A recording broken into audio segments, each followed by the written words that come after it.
Number 2813, posted Friday, December the 28th, 2018, is another Stephen Colbert sticker poem. It's number 7. We went from 5 to 7. So there must have been ones that I don't know what I did exactly, but they're anachronistic. Don't have to go in order. Let me read, before I give you the title, the phrase of this one, because, one can come and go into these individual poems however one wants to get here. So you're not necessarily, you don't know anything about these yet, maybe. Let me explain what these are. I've done a few of them in this particular month, and maybe the month previous. The title of this poem is from a page from Stephen Colbert's I Am America and So Are You. It's a great title, actually. It's I Am America and So Can You, in case you don't know. It's a fantastic book, by the way. It was written when he was still being that character on Comedy Central. Each with a phrase which he recommends using to show that you are the man in charge, or that you've got it all under control, to be used especially when the male reader actually has no clue or simply isn't interested or paying attention. Just some phrase that you can just throw out in such instances where you don't have the capacity or don't even want to listen. In this case, the phrase is, show to mother. I found 2 quarters and 2 nickels on 8th Street sidewalk yesterday. She'd be so proud that I bothered to stoop over to pick them up. I actually just talked to her. She turned 80 yesterday. This is my mother, anyway. If this is who I'm speaking of, who knows? I assume. Madoc, on the other hand, would probably have found them before me. Or if by some odd chance he did not find them first, he'd most certainly need to know the date in which each coin was minted. If they were pennies, anyway. I wasn't hopping from interview to interview when I found the coins, not like I'm doing today when I learn I haven't quite enough money for a cheap laptop. You can get one for $100 these days, I've just learned. One that works. It's cheaper than most mobile phones, just for some context or perspective from this old geezer. Then I realized that I can have $40 more if I return the keyboard I just bought here 2 weeks ago. I'm once again at Best Buy. So it might yet be possible for me to walk home with my very own laptop, the first one that I've owned since my second night homeless over 21 months ago. Cold night, when I slept on the sidewalk, a block down from what was my apartment, our apartment. The problem was I put the large piece of luggage hastily packed full of what I decided quickly was my most important possessions,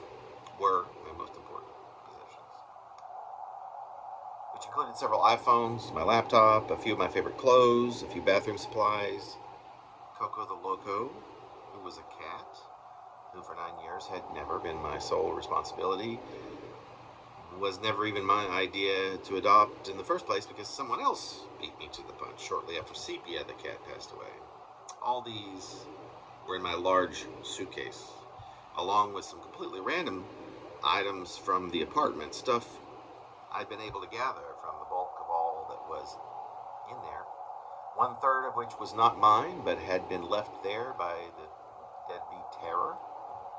Another 1/3 of which was mine originally, and the last 1/3 belonged to me and the deadbeat cumulatively, like Coco the Loco, like the apartment itself, the lease of which had both our names, even though I'd paid for by far the larger share of the rent and the rest of our expenses for over 5 years, while the deadbeat eased his way through school.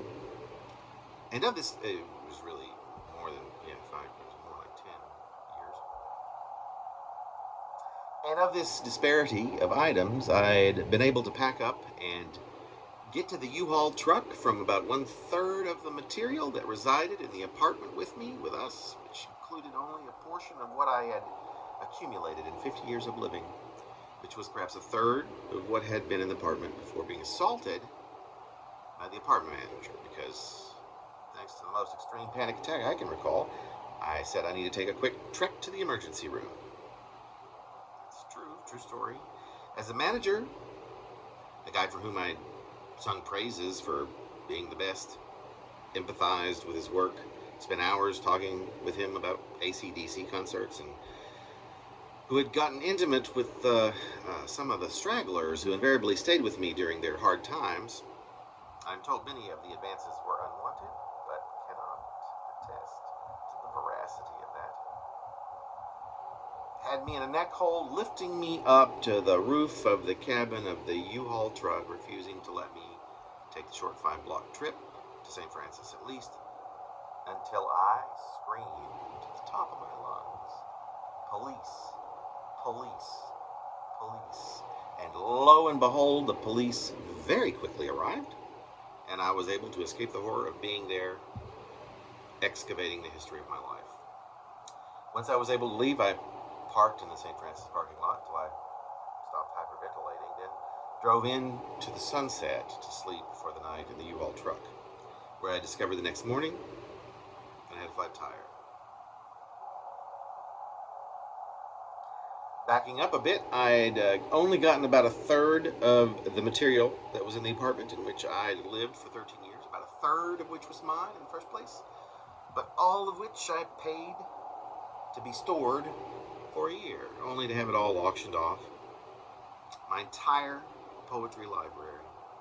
It's about all I really miss, and then my every journal, handwritten journal. Those are the two things that I miss. All of my photo books, including those few I got from my grandmother's collection, and the quilt my other grandmother made me, along with the many items that had nothing whatsoever to do with me, except that I had lived for a decade with their rightful owner, their rightful responsibility.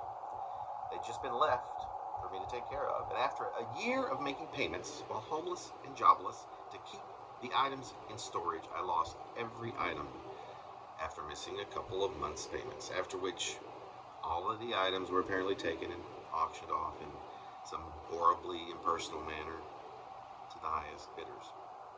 But back at Best Buy, and upon contemplating all too much of this craziness that had led to me needing or wanting madly, or just being here, seeing it would be possible for me to finally get a new laptop in a new age where they could be had for cheaper than most mobile phones, I became full of questions so big I would never have thought they'd exist. These big questions, they had not even crossed my mind. So I called Mom to ask her what she thought of the situation I was in, or perhaps it was a dilemma. I asked her what I should do, what she thinks about all of it. But her response was a familiar lamentation about how she feels so terrible that she can't help me out financially. Mom, I say, you just sent me $50 for Christmas, or I wouldn't even be considering what had, given the last couple of years, been an outrageously delightful dilemma. She does her curt little chuckle, and I then recount how my week between Christmas and New Year's has been thus far, and begin to feel almost giddy about how much more pleasant it is, despite all that I'm still currently living through that is, well, subpar. After this final exchange, which is much more me than her, as usual, I hang up happy to have gotten the opportunity to listen to a few of her complaints. Who's passed away, who's in the hospital, and I chastise her for not sending me any sweet treats from the holidays this year, neither from Thanksgiving nor Christmas, both of which always include the best, sweetest desserts. Now I'm diabetic, as she is and has been for most of her, my family is capable of concocting, and I'm serious for the most part, having hinted surely so much that she had to know it was a serious request. But this welcome and trite conversation with Mom has opened me up to the realization more than ever that even though I've endured what has been 5 years of horror, the past year finally saw it move upward rather than downward. It's been mostly upward ever since, but it's been a slow upward. That's my adding more words here, because this story is so real and relevant here. And Remembering last year's holidays reveals how significant a difference the present holiday season is, since it's one in which I remain mostly upbeat, positive, motivated, and even happy. A stark contrast, it turns out, to my mother's general disposition, to her outlook on life, at least as she so clearly presents it. It's not the only reason that I'm happy to have had the conversation with her. It's also that there are so little conversations at all these days in my life. Whatever the reason, it certainly lifted my spirits, which weren't horrible in the first place. Perhaps part of it is a bit of a cocky relief that my spirits, my generally positive outlook, which I almost found impossible to find during the 4 years previous, since the departure of the deadbeat, good name, without even having the balls to tell me anything about it to my face, but having to face the horror of the truth on my own after he disappeared, and, well, afterward. That my disposition was formed substantially in rebellion to my mother's endless complaining and proud pessimism. It's true. I suppose the same could be said of my aspiration to stay happy, almost to the point of hedonism, to generally avoid any serious materialism, to refuse to even feel or attempt to understand or relate to the concept of vengeance in any real way. It's been impossible for me to do, believe it or not. And it primarily explains the fact that I have remained a staunch pacifist my entire life, as it has existed thus far in any case. Except when it comes to roaches, let me just say, thank you. I mean, if I'm being honest. Sorry, it's on my mind. Never having hit anyone, well, besides, as I have often been told, my twin brothers, upon coaxing on more than one occasion my parents or one of my less aware relatives into allowing me into the boys' playpen, some impulses are apparently possible to control. These optimistic, pacifistic, happy, hedonistic, non-vengeful, happy-go-lucky impulses began at first, it seems to me, as nothing more than cliche, adolescent, or teenage acts of rebellion. Those impulses which were against authority, particularly those of one's parents or extended family. I'm not perfect. I certainly comprehend that. But speaking with Mom makes me happy. And today it made me very happy. Not in an I'm so glad I'm not like you manner, either, even though the story of my day may come across in such a one-dimensional manner. This feeling reiterates for me that it's enlightening to be close to those who are unlike you.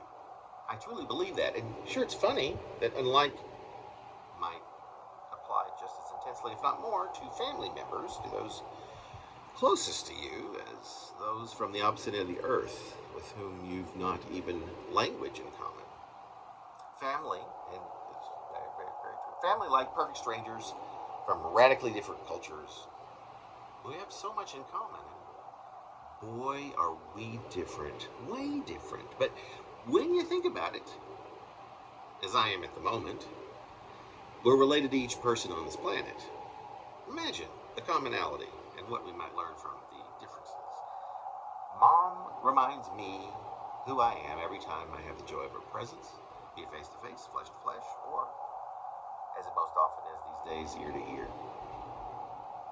Happy 75th birthday, Mom. A couple of weeks early. Dad would have been 75 today, in fact.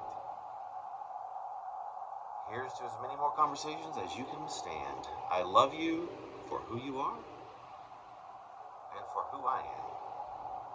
And I always will. And I just got off the phone with her. What a lovely poem. Yesterday was her birthday. In this case, her 80th birthday, sorry. So this was 80th birthday. But did I have even the day right? Let's see. This was 2018. Yeah, I had the day right. Anyway, that is that.